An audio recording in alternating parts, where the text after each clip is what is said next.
Vice President Sara Duterte urged supporters of her father to stop placing trust in the ICC, which she labeled as a biased political court. Here's a report.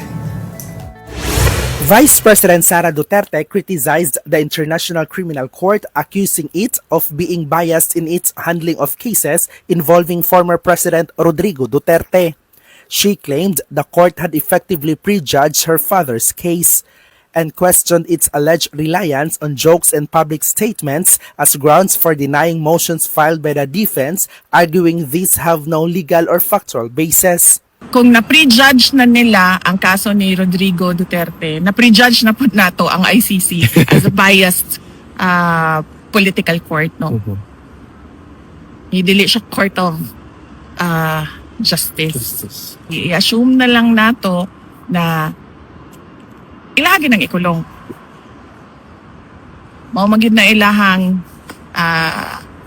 clearly, mao magid na clearly dinha magid padulong ang ilahang mga actions. The Vice President also urged the public to stop placing trust in the ICC, noting that its decision no longer adhered to the law and lack impartiality. Di na ta mosalig ng ICC. Uy, maghuna-huna na lang siguro ta sa karon ba sa edad ni PRD is about to turn 81 puhon-puhon. Yes. Wala ang Ginoo.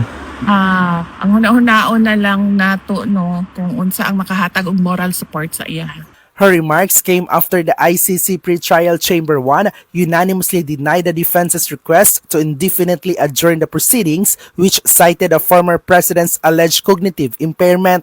The chamber ruled that former President Duterte is fit to participate in the pretrial proceedings of his crimes against humanity case. Meanwhile, preparations at the ICC are underway for the case.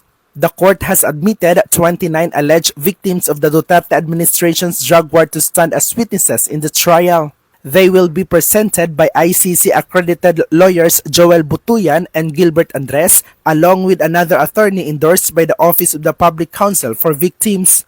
However, Andres clarified that the admitted witnesses will not take part in the confirmation of charges hearing, which begins on February 23. Based dun sa mga naging practice po sa pre-trial proceedings, very rare po na merong live in-person na witnesses. Now, kung meron man pong witness, it's through the witness statements po. May mga sworn affidavits naman at meron naman pong mga disclosure na binigay po ang prosecution sa kung anong mga ebidensya ang gagamitin sa confirmation of charges. So wag po nating i-expect na meron pong taong magsasalita po doon bilang witness, bagkus po magsasalita sila through their sworn affidavits po.